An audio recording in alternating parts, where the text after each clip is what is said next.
Team Secret's turn to ban.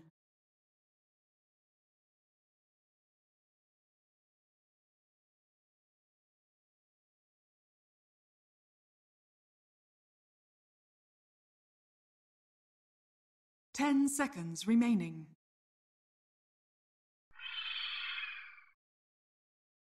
Radiant team ban. Phoenix ban. Team Secret's turn to ban. Hello, in-game people, if you're there. I love you guys.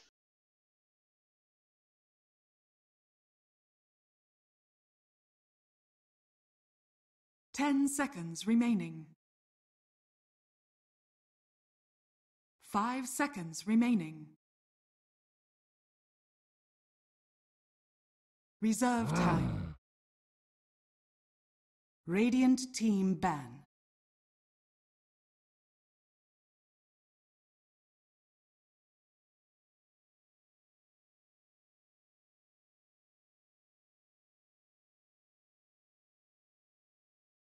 Ten seconds remaining. 5 seconds remaining. Reserve time. But welcome back to the Epicenter qualifiers. We got secret.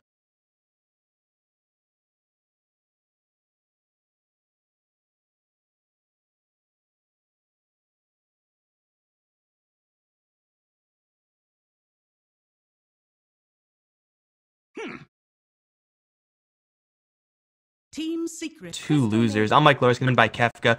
For this second game, Phoenix banned out. I'm not really sure if I like Phoenix in general, dude. What are your thoughts on the hero? Radiant team pick.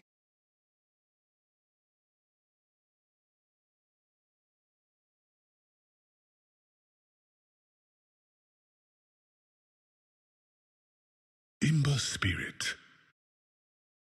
Team Secret's turn to pick.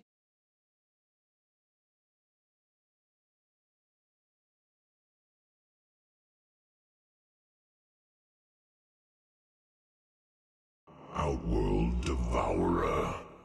Radiant team ban.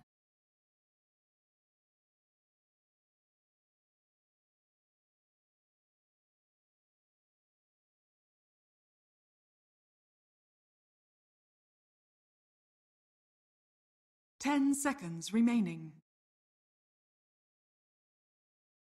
5 seconds remaining. Reserve time. Team Secret's turn to ban. And I call him Abaddon and Abaddon both, so you're not alone for sure. No one really cares anyway, let's be honest.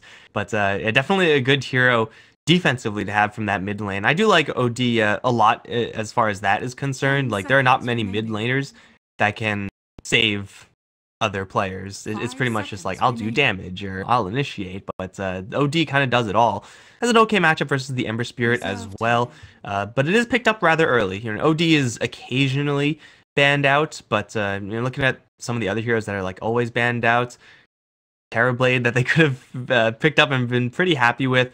Team Secret gonna once again choose what I expect to be mid one's hero very, very early.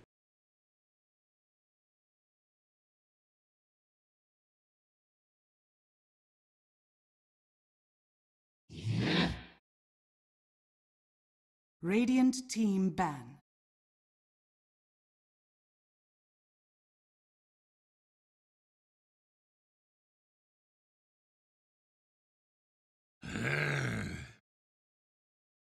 Team Secret's turn to ban.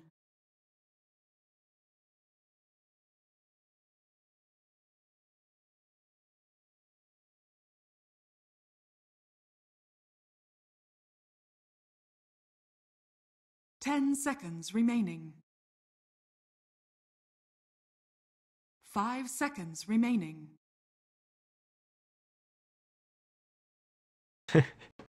Well, I mean, Omni Knight just as kind of this defensive type hero, we already saw what impact it could have in the last game.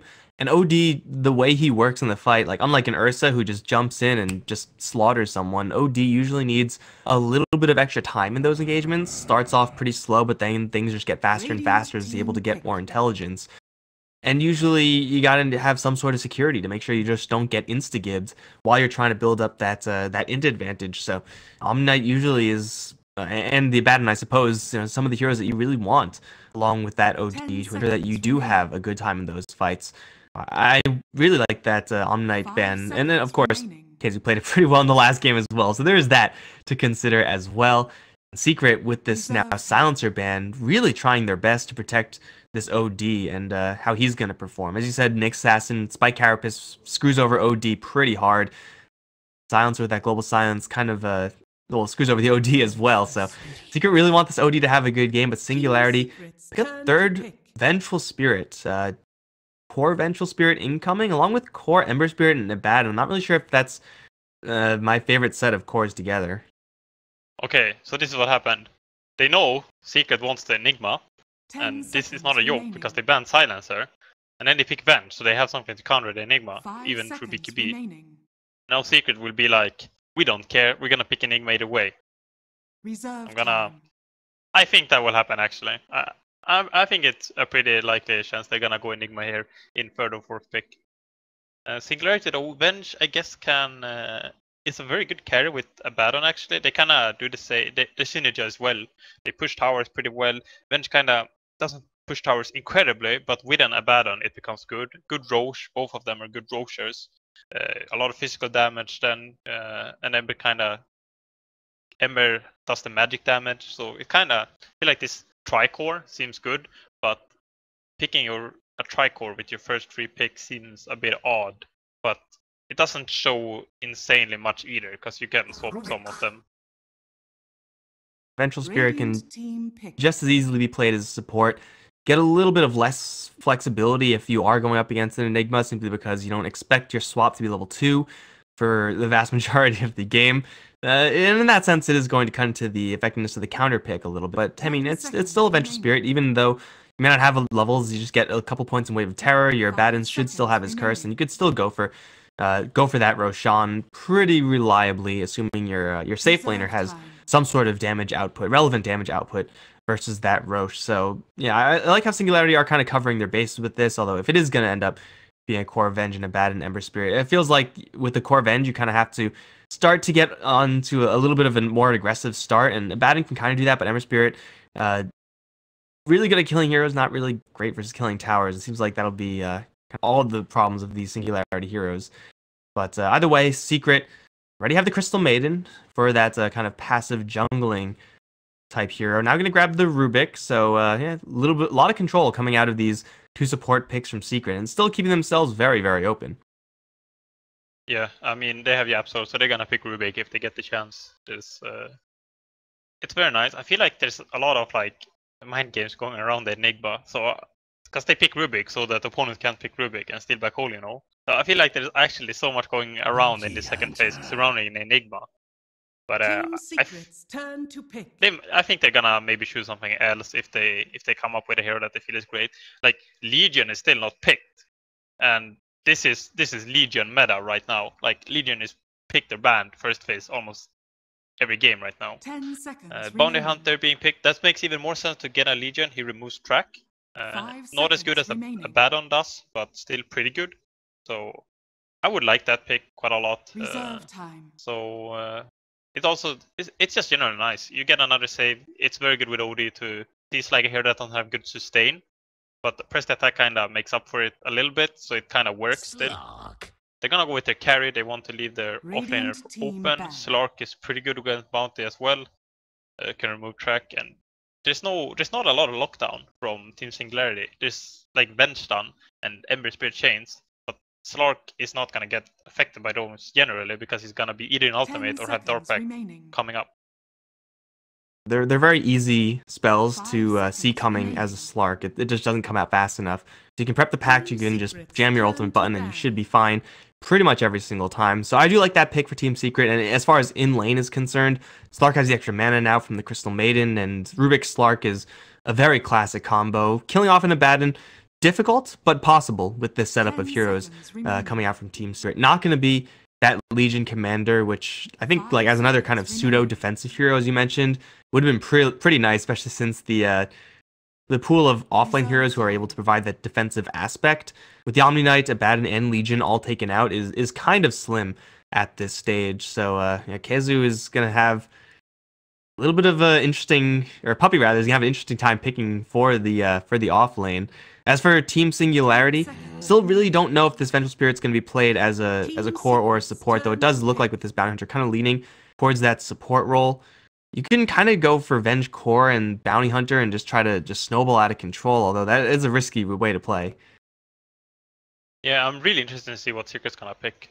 I'm not sure what heroes there are still left. Like, you can pick a Clock, this Darkseer. Oh, yeah. Well, I called it, I guess, kind of.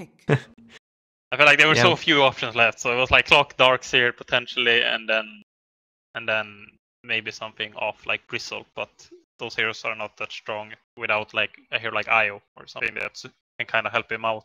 10 seconds. Clock is pretty good though. It's not an insanely good pick or anything. It doesn't like, oh, it counters that, or it's like it can initiate against that. It's kind of like you don't have many options left, so you're going Clock. It's a decent hero. Singularity probably gonna go. They can pick something that kind of counters Clockwork now, but I don't feel like there's anything that's good. Ursa, for example, can wreck a Clockwork, but it's kind of bad against other heroes. So I think they're gonna stick to Avenge carry actually. You don't really need to work too hard to shut down a Clockwork in lane. Just don't give him a 1v1 matchup.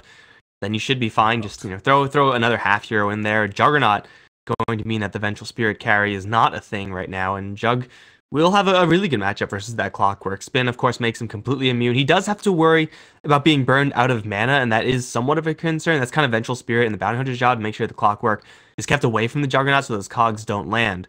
But yeah, for Team Singularity right now, I do like where they've landed with their draft. I like the Vengeful Spirit as that support pick now. Just swap up against Clockwork, save whoever is going to get hit with that hook shot, and if it's Juggernaut, just swap him out of there. He'll have the spin to further back him out. Ember Spirit doesn't have to worry about all that many disables, and with a swap and a shield behind him, really slippery, really difficult to deal with. So yeah, Singularity seems like they have themselves a solid set of heroes, but Team Secret, their experience, pretty much exactly what they showed us last game, will be difficult for Team Singularity just on a raw skill by skill basis. And this Clockwork is going to work really well with this OD. This combo, or can we even call it a combo? Clockwork just providing that wall for OD is pretty much exactly what you want as an Outworld Devourer. You don't want to be fighting people head on. You want to be just shooting at them from a distance. Yeah, I think both teams ended up with a pretty good draft. With I feel like the issue for Singularity's game is that they kind of rely on a good early game. You remember last game? They feel like they had a good early game and kind of made it into an even game, into mid game, and then kind of lost the late game. And I think they need this game to go good early game. Otherwise, they're not gonna get to that mid game to have a chance at winning the late game against Secret. So we're gonna see if they can manage to do an equally good early game, or if they're gonna struggle. Cause the bounty is a bit riskier. I feel like that hero needs to get a better start than Ricky does. I think Ricky can generally be a kind of just scouting and checking for wards, but Bounty tends to kind of need to be involved a bit more. And Puppey and Elisash just had like the sickest juke session. I don't know if Elisash even saw Puppey a single time there. Crystal Maiden, 280 movement speed with the sickest of jukes, is going to place an observer ward. Elisash does have a sentry, and it will be just out of range. Oh, I feel like if the CM got spotted at all, then that would have been this observer ward probably cleaned out, but keeping himself safe. By the way, up towards top lane, there's a little bit of a scuffle here. Onto K-Sor. Is there any detection? There is dust, but MP is going to be the one to jump out. K-Sor with the shield, not going to be an easy pick-off. Forcing MP now probably all the way back to his base shrine will pretty much 100% secure Singularity, a 3-to-1 rune advantage. Yeah, but it happened the first game as well. That time it was kind of Secret abandoning a rune, and this time this is also the weakness of what's kind of become in the meta, where you carries go double slippers of agility. I think Juggernaut did not, but a lot of times you see this, and it's kind of easy to zone, you know, especially with her like Bounty, who has a lot of armor compared to like Ricky. If Ricky starts hitting someone, they start killing Ricky very fast, while Bounty is much more survivable and can kind of manfight there. Gonna harass Puppey a bit. Not sure how efficient this is. It's just kind of trading each other's time. K-Sor is going to do a lot more damage to Puppey than vice versa. Another Frostbite comes out. Puppey is low on health, low on mana. Gonna get YapzOr to arrive, and the dust does land. Puppey doesn't have another Frostbite, though. CM right-clicks, gonna have to kill off this 6 armor bounty hunter. Not really sure if that's in the cards. To the invis once again. This time no dust on him, and Puppey's gonna have to go all the way back. That is one satchel of dust down the tubes. K-Sor is going to be already a pretty successful roaming bounty hunter, messing with these two supports, getting a TP, getting a dust, getting the CM out of the jungle, and I would expect him to continue to screw with the CM. Something we don't really see all that often. CM jungles usually are pretty quiet, but is susceptible to just being poked at a little bit by Rickies and bounty hunters. Yeah, very good space there. Kind of, like I said, he trades space with Crystal Maiden, but in that scenario he kind of traded not only with CM but also Rubik. So this gives Abaddon 5 last hits, which is very nice for him. And I'm not sure how the other lanes will go. I'm assuming Nisha will struggle. I'm not too familiar with the matchups. I guess Nisha first spotted mid one last game, so maybe he'll do it again. Who knows? There's a sentry ward right now for the secret side, so as far as Nisha expecting help from the Riki, it's going to be a little bit difficult to get in on that OD. Well, the Imprison usually is just going to stop Nisha in his tracks. Like, even if you do land a set of chains, usually it's not going to do all that much. YapzOr, throw K-Sor away up towards top, get themselves a couple of bounty runes. I think we look at the bottom lane now. Exotic Deer with the cogs, he has Battery Assault at the ready, is just going to keep himself safe. Jug out of mana. It does have a Mango, does have a Clarity, so he can get maybe a little bit of gas to kill off KZU, but I'm not really sure if driving this Clockwork out of the lane is really feasible for the Singularity safe lane. KZU has been playing this offlane really well so far. I think he hit 2 two-man power cogs, or at least 1 two-man power cog, and then a few on Jagger alone. And this is really making him stand strong in this lane. I think he started Windlace to go into Fast Tranquils, which is kind of a new build, so to say, which is pretty nice actually. I think Clockwork might be the only hero where it's kind of viable. Can't really come up with more other than that for now, but he's doing really well on this lane, unless I jinxed him. No. Venge is not a good support against Clockwork. You do not really pressure him well, and this might be a forced Mango usage to get a spin off. Yeah. You see, he's playing amazing, actually. Solid play from the Clockwork. It'll be even better for him as this lane progresses, as CM picks up more points in the aura. Clockwork not really a kind of a mana budget hero, but just being able to throw down even more cogs, use Battery Assault just for random damage tick as harassment tool. Definitely very useful for KZU. And as you said, the Vengeful Spirit, just being a low range hero herself, cannot drive KZU out of lane without putting herself in a lot of trouble. She doesn't have nearly enough movement speed to stay safe. 300 versus the outrageous 380 picked up by KZU's item build right now. So if he's able to touch the Vengeful Spirit once, she is just going to die to a level 2 Battery Assault. There's not much you can do about that as a Vengeful Spirit. And speaking of, he's going to charge in. We can see Elisash just kind of panicking, needs to get into some sort of creep wave, neutrals, or his own creep wave or something if he's going to survive that. Up towards top lane is a much different story. MP going to be driven away from the lane for right now. Is having a little bit of difficulty, and there is an Abaddon who's having a great time as well. KZU is managing his lane fantastically, but this Abaddon doesn't really have all that much to fear just up against these two heroes. Puppey is nowhere near top. He's going all the way down towards bottom. I think Secret are fine with this though, kind of stacking MP to an extent. The problem is kind of mid, but like a minute ago, mid one was kind of getting crushed, but now not sure if who got the rune. I guess Ember didn't get a rune, kind of had to go jungling. He went the Iron Talon actually. This is not very common. I have not seen this myself at least. Oh, bottom spin, gonna land full onto the Clockwork. Cogs go up, and Puppey will get a return kill because he has a double damage rune. Now YapzOr is gonna come in as well with the right clicks. CM 38 plus 38, sick DPS onto Exotic Deer now as YapzOr and Puppey will finalize the last hit on the last hero in this bottom lane.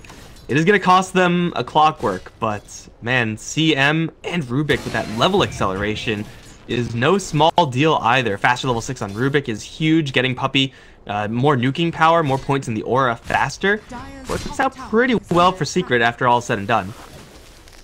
Yeah, did Puppey have a DD at the start there? I saw he picked up. Yeah, he had DD like the entire time. Yeah, that's pretty crucial right there.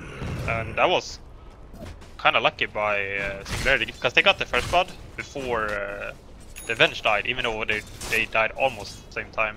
And that could have been even worse then. So Secret a bit unfortunate in that regard, but still made a better trade overall.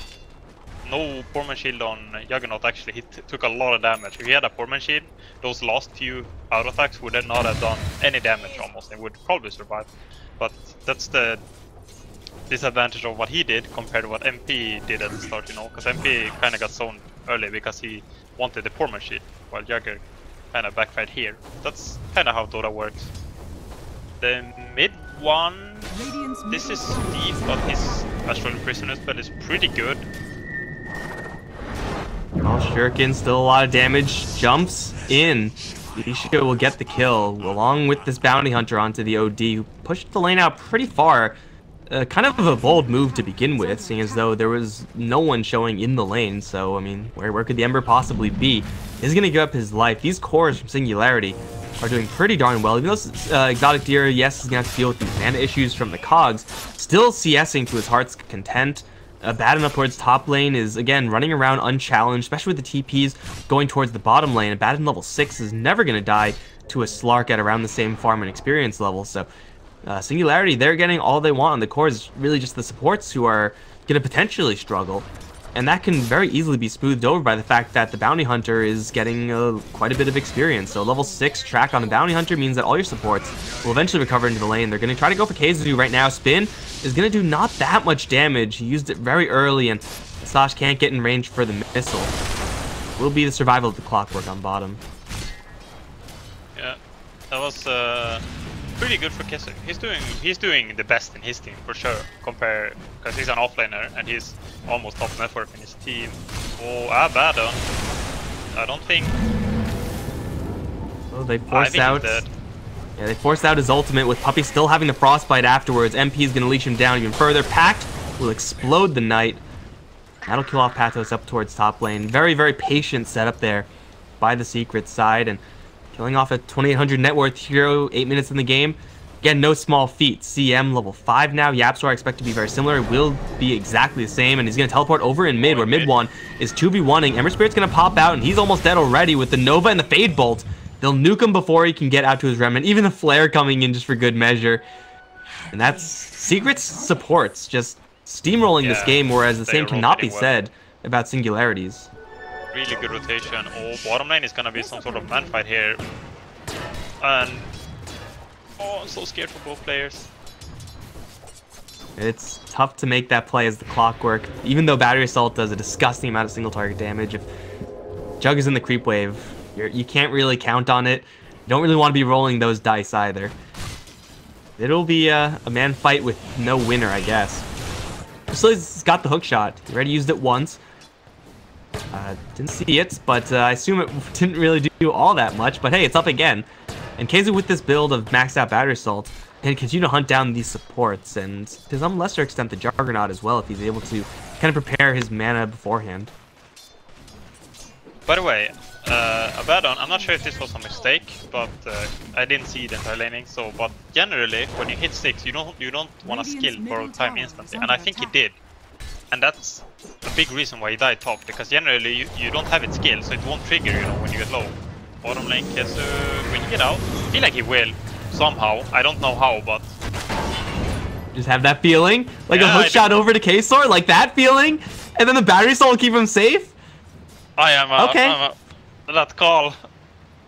No one believed me. I'm pretty sure no one in chat. I think chat already started blaming me when I said it, and then they had to delete it before they posted it. I'm pretty sure that's what happened. It's almost as if you've played the offlane before, dude. Yeah, I know. I got that feeling, you know. That's what happened. But like I said, you don't want to skill a bad on ultimate, because then when they trigger it, they can just use all lockdown then. But if you don't have it skilled, they're gonna be forced to use lit, and then he pops it instantly and runs away before CM is in range. But he might have had to skill it before, so I'm not certain it was like a pure mistake play, or if it was just kind of what happened because of consequences from earlier. Well, the Abaddon's death on the top lane is going to, you know, give some cash over to Secret, the supports especially, but still he's having a grand old time on the top lane, level 9. Hand of Midas very close to completion as well, and we all know what ridiculous amounts of impact Abaddon can have, in even a damaging capacity once he gets the Hand of Midas, accelerating that into a Radiance. It can be pretty dangerous. Speaking of dangerous, swap back onto the OD, though he will dodge the Magic Missile. Puppy's going to come in, start to drive everyone else back. Mid one is just going to get some safety here. They dust up looking for the bounty. Can't quite see him. There's a lot of heroes rotating over towards the mid lane for Secret just to defend their OD. Mission success, I suppose, but yeah, it's still a pretty expensive use of these heroes. But it seems like Keizu going to slide all the way up towards the top lane where there is a target here in the Abaddon. Abaddon can survive the Clockwork Hookshot if he just beats his way out of the cogs. MP with the Pact will do a little damage from the outsets. Battery Assault still ticking away, and Patos is going to get now pounced up by MP. Another Pact incoming, lots of nuke damage, and that will kill off the Abaddon one more time. Keizu, Hookshot, pretty darn good. Yeah, very well played by Keizu. I think he's playing the best in his team right now. In this game, that is. I'm not talking about generally, because I think mid one is probably a step above him lately. I think mid one is, I would say during Kiev, I thought he was gonna become the best player in the world in Kiev, but then they got knocked out a bit early, so I can't really make the statement. That was really well played so far in this game, and seeing heroes trying to cast spells while they're under battery assault is always a nice pleasure. Battery Assault maxed out. Just that crippling spell, and it feels pretty bad when you're trying to do that. Oh, Flare perfectly scouting out that Juggernaut, keeping mid one safe once again. He's got the Hand of Midas, much like the Abaddon. It's going to be taken away in favor of the OD. Clark, what is he up to up on the top lane? He's been getting a couple kills on the Abaddon, but he's been kind of bullied in between those kills. Got Iron Talon Power Treads, and I assume he already has part of the Shadow Blade. He does. Over towards mid lane now. Keizu, Hookshot, stunning up two heroes. Cogs as well, pushing back the Vengeful Spirit. The Freezing Field, only on Ember Spirit, but it will get the kill. Elisasha sees one more tap. Keizu, Flare in 12. I don't really know if that's feasible right now, but we'll see. I believe. Prophet Kefka, tell us, will this be a kill? No, it won't. No, it's Shrine, right? Yeah, it won't. But I wanna believe, but oh, he's not using it. This is ballsy. Oh my god, if he got killed now. He's gonna flare Exotic Deer. Yeah. Oh well. Still, it's gonna be a great reinforcement play once again from Team Secret. Freezing Field to kill off an Ember Spirit level 10 with that Veil of Discord. Quite a lot of bounty going towards Team Secret. And speaking of bounty, he does have his track up, but so far not getting any benefits off of it. Our dear Clockwork is rushing a use. Somewhat rare, but there's a lot of uses for it, and I want to list all of them, but I'm gonna wait with that. I think he's dead this time, I want to say. He's going to try to run to the side. MP's going to arrive, but he will fall. Track sneaks in at the last possible second. Juggernaut is going to Omni Slash, but still go down to the spinning Rubik, who's going to try to back off with the Fade Bolt. Still will get picked off. MP pounce, get him over the cliffside. Elisash, they give chase, but can't do anything else. 2 for 1 with, I assume, 2 of these kills both being track. I know one of them at least was, but the second one probably was as well. Singularity make a pretty decent trade over in bottom. This time Secret not rotating in whole hog, leaving Puppy up towards top lane to get a little bit of farm. MP really sad there because he had the Shadow Blade incoming, or he had it, but they fought right before he could get there, you know. So, oh, this is gonna be, oh, everyone's tipping in actually. MP is gonna get the burst damage onto Elisash, but a swap out is gonna keep him safe. MP now in his ultimate form is gonna survive. Now the freezing field from Puppy, not gonna be chain canceled. Nisha's gonna have to jump out to the side, will get dropped by mid one's ultimate. Still the freezing field is being channeled. They'll zap down the Abaddon. Keizu, does he have a hook shot? He does. I don't think he has any targets though. It will fall back, but both channel freezing field destroy Singularity's health pool. Plus the fact that MP is able to get the freedom initiation with that Shadow Blade and is looking for a little bit more. Is going to find Kesor. Pound's Pact will do a lot. Not quite enough. Clockwork got him. double sentry wards just for celebration. Clockwork KZoo is on fire, man. Yeah, like I said, I don't think it's the greatest pick, but if you can play like this, it's probably always a good pick. And also MP doing the work to actually get that kill. You know, credit to you too, Slark. I'm not sure. He's playing a Slark. Can you really give him credit for anything? Dirty Slark picker. However, the Yules, like I mentioned, it's this item is super good against Abaddon because at least early levels of borrow time when it's he actually skipped it to level 2. I like to keep it at level 1 personally. But when the ultimate procs, you use him, so half the duration is wasted. It's a very nice way of dealing with it. It removes track for yourself, and it also removes flaming guard, and then you can follow up with cogs for the insta stun, you know, so you can't just get out. So there's a lot of good uses, and then like dodging, bench stun, and blah blah. I won't mention those too intensely. Well, it's also great at initiating onto the Juggernaut as well. Like you just put him in the cogs and not take any spin or Omni Slash damage. Yeah, it's a great item. I'm pretty happy about this choice. I feel like the disadvantage of Clock is that you can go this like, oh, it's a smart item, but then when it comes to practicality, it doesn't actually work. So I'm a bit worried about that happening. Yeah, Absor. He has the shield so he can get rid of this track telekinesis onto the Vengeful Spirit, who's actually leading the charge. Everyone and their mom is teleporting in. Hookshot's gonna go wide, and Clockwork's gonna be shredded by 5. I think we may have jinxed him. Puppey this time, Freezing Field is gonna be canceled by a swap immediately. Mid-1 is gonna start building up that int as Yapsor's gonna jump in with all his stolen remnants. It's gonna do very little, though. It's mostly running into the spin. Puppey's still alive at 20 HP. K-Sword and Sash probably can't finish the kill here.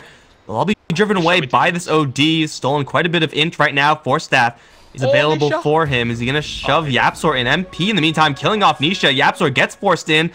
13 seconds left. Elisash does not have a TP. I don't think he's fast enough to escape. Oh, maybe. They're still going after this Venge. TPs are coming in. MP's just killing fools in the back end while I'm watching this stupid chase. Okay, well, I'm sorry, MP. Disrespect the Slark. He's been killing people all the while. Yeah, there was some... oh, it was so close for Singularity. I think Puppey was like 15 HP or something after the Shuriken toss, and he survived because of Raindrop. And then like all these small things, and they kind of lost the fight pretty badly. Even though there was like a pretty weird initiation. Oh, the fire remnant from Yapsor. Like there was like 5 people, and Cassie just threw the hookshot in the middle of everyone. They missed. It didn't hit anything. It was pretty funny. At least they didn't hit a teammate, so you could like kind of bait them in by dying, you know. Dual Scepter, great item to have, but unfortunately not up yet on the Clockwork. It's almost there. So next time that happens, he wanders into the wrong neighborhood. Dual Scepter to buy yourself just a few precious seconds may be the difference. Yapsor surviving a lot in this game. 5, 1, and 4. Only 1 death in this Rubik. Now has mobility and then some between the Blink Dagger and the Fire Remnants. And maybe Ember Spirit feeling the full force of it right now. Hit with the Flare. So KZoo has some tracking. Not going to dive a tier 2 tower. Maybe a little bit too deep to go without that Yule Scepter prepped just yet. Still secret. Mid-1. Doing pretty well in that last fight. Just able to stand his ground and just right-click things. And Slark not being respected at all by Singularity. No one able to get on top of and match MP. And the damage output he's able to put out. Singularity just kind of focusing on the wrong heroes in that last fight it seems. But almost out of necessity, because if they don't, get slain by this Crystal Maiden in her full channel freezing field. So damned if you do, damned if you don't scenario there, as Secret are going to wander around the map all the way from the south lane all the way to top, where there will be a handful of targets. Exotic Deer and Patos, both difficult to kill off, but very feasible. Here comes KZoo. He's gonna jump in, put the cogs up. Exotic Deer gonna try to straight TP out. He'll be fine, and so will the Abaddon. He teleported out. That's a good play. You know, like, there's only one way you die. And that's, like, there's only one way to survive, but it's pretty easy to pull it off, rather. That's what I meant. The hookshot level was one thing about Clockwork is that it's kind of nice against these heroes that you can hookshot and then you cog them back into your team. But it's super hard to pull off until you have level 2 in hookshot, because level 1 is only 1 second stun, so it's hard to get behind the hero in time. And then they're just gonna spin or jump out as Ember or whatever. But he's getting close to level 12, and then that becomes a play. However, he went Yules, he has another way of doing it, which is very nice. That feeling when you're not level 12 yet as Clockwork, but your friendly Crystal Maiden is level 13 with the Hand of Midas. That's pretty Puppy, yeah, Puppy's just not dying. Like, actually, he hasn't died yet. 1, 0, and 10. Hurricane Pike on the OD is going to put a little bit of damage into Nisha. Yapster and MP both going to arrive, jumping onto the Vengeful Spirit, and they will grind her down with the ultimate from mid-1. Huge Eclipse, now trying to focus down onto Nisha. Not quite there with the damage. Healing Ward will be taken out. Yapsor, he has a Blink Dagger forward. He's going to get the Fade Bolt instead. No need for the Blink as MP, the Shadow Dance is going to fall back. They're going to blind Hookshot, looking for that Bounty Hunter. Won't find anything else, it seems. They'll drop a hell of a lot of detection on the floor. Still will be a 2-pick here for Secret, keeping their OD safe, though it looked like a really sticky situation. We'll all be fine, and now teleporting over towards bottom, where Patos is going to lose a lot of int. Borrow time? What borrow time? You're in the bubble, you're going to pop out with a couple seconds of invulnerability, gets a Fade Bolt worth of healing, but that's not going to help. So much damage from mid-1. Keizu jumping up towards top lane. They Goomba Stomp the Clockwork. At least Singularity get that kill, but it's going to cost them a hell of a lot. Yeah, a lot of action. Not sure why Keizu stayed. I guess he kind of was securing the tower or something. Maybe not thinking, maybe trying to land a rocket, you know, kind of stuff like that happens, so you're not focusing. MP though, he's under a sentry right now. And does he know? I think he figured it out now. He's still going to go for Exotic Deer very boldly. Chipping him down. Crystal Maiden Illusion in the area will probably make Exotic Deer panic a little bit. And Kaysor can get jumped by the Rubik in the back. Gets picked off by the Slark in the end. Is Exotic Deer going to drive himself out towards the north. Yapsor seems like he's just everywhere. These supports on Secret, I mean, I said it earlier, it's just the tipping factor, and they've outstripped their friendly Clockwork in farm. As great as this Clockwork has been playing, it seems like he's just not been surviving these engagements, whereas everyone else has. Oh, there's a lift up. Ultimate from Patos, once again going to be countered by the bubble. This time, gets no healing whatsoever, and he will fall again. This tower is probably going to fall, and Elisash even is going to get jumped on. They barely saw him, but the pounce misses. And that should keep Revenge safe. Oh, I feel so bad for... Oh, they're actually going. Oh, they're second trading lives. But Puppy is freezing field. Once again with the full channel is going to stay safe. So easy to kill with the Ember Spirit, but he can't get out because Puppy gets out of there. Yapsor stole swap. And he'll still keep the CM alive. Now Nisha can lose all his into mid-1. Blade Mail be damned. I've never seen a Crystal Maiden survive this long. Level 14. And it just seems like they're rallying around her every single time. Juggernaut, the sole survivor, will not have an Omni Slash to defend. Now, Secret aren't healthy. They're probably going to back off. But, man, they just got swapped into the enemy base and came out the victors. Oh, that was so well played by... Oh, Exotic Deer! Oh my god! Get wrecked, so well. Son. Oh, they're playing so good, Secret, right now. They stepped up from last game. Everyone. And they weren't playing bad last game. They're just playing insane right now. They're greeding a lot as well. Does... what? The Keizu has a Lava Pace, but he's not going for Midas. I'm not seeing any Midas recipe anywhere. Bit weird there. I'm not sure what's happening there, but... The swap from Yapso was so good, and I think they're just getting a little outplayed on like everyone, but then it just becomes a massacre when that happens. MP looking for a repeat play. Same one he made before. Sentries in the area. It's not going to help Elisash though. Lifted up, Fade Bolt, and down, even though Patos has arrived to heal technically. A little bit too late. MP, once again with the assassination techniques, now has that Silver Edge, making it a lot easier to do so in the future. Gem will be passed to the Slark, so MP will keep the Singularity side blind. Now, Singularity still have not yet had to crash the Roche pit, but I do feel like it's probably just a matter of time before mid-1 is... Well, it's actually killing fools in the meantime, so maybe he won't go for Roche. Why go for Roche when you can go for Nisha? Just one more orb, he's still in the trees. Stay in the trees. Oh, Sleight of Fist and a jump out. Will survive unless Clockwork feels particularly baller right now. He's going to go up towards top lane, though. Cog pushback onto the Juggernaut. MP's damage output, how much is it? It's enough. Patos is going to arrive to a dead Juggernaut. That's not where he wants to be. His ultimate's going to be popped, but Eul Scepter, just like you described, will delay a lot of that ultimate off. Now MP re-initiating back in with the pounce. And mid-1, though he did go down over towards bottom, is actually going to be just the only casualty here for Secret. Yeah, still very good that he killed mid one. That's like killing mid one for 2 cores is not the greatest, but it's still like a decent trade. The only thing is that Abaddon has kind of got wrecked by his like timings, you know. Like when he died bottom lane earlier, when he was trading for the tower, he was like 50 goal away from Relic, and then he ran TP'd out the lane and died again. So, and then like he like died when he's trying to finish these small, so close to finishing items, and then the Radiance has been delayed by like at least 5 minutes now. Oh, hook shot into the Ember Spirit. Cog pushback with the stun from Yapzor. He's gonna steal swap just for later. Anisha will jump out of there in time, albeit barely, but the allies of the supports don't have that same luxury. The Secret crashing the party yet again, killing off another tower. Mid one is not needed apparently. DM is level 16. Swap out, still stolen by the Rubik. Blinks back, so just hooks the Abaddon back into the cogs, and now the Frostbite is there. His ultimate is not going to do anything. He at least used his Hand of Midas. Could have been worse, but Radiance is now looking like a distant dream for this hero.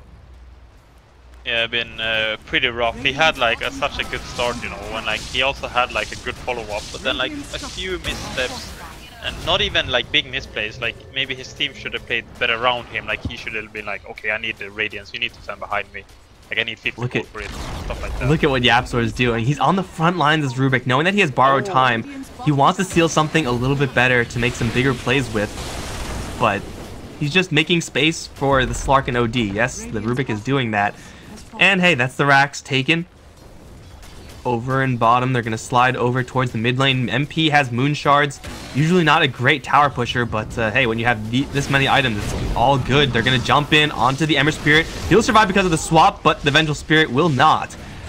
Ember's going to get another item in the Solar Crest. It's something for right now, but I'm not really sure if it's going to be enough. Hookshot in is going to lock down the Abaddon. Triple jump in. Mostly going to be focusing in towards MP, but into the Shadow Dance he'll go. Now Puppy going to let it go all over Singularity, and they'll focus down Nisha. It's Patos and now Exotic Deer, all to fall to the Sanity's Eclipse. Ultra kill for mid one.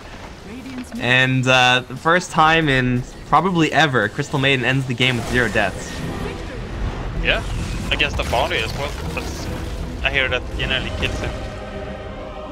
I think the Secret played really well, and not getting the Radiance timing properly kind of made this game impossible for Singularity.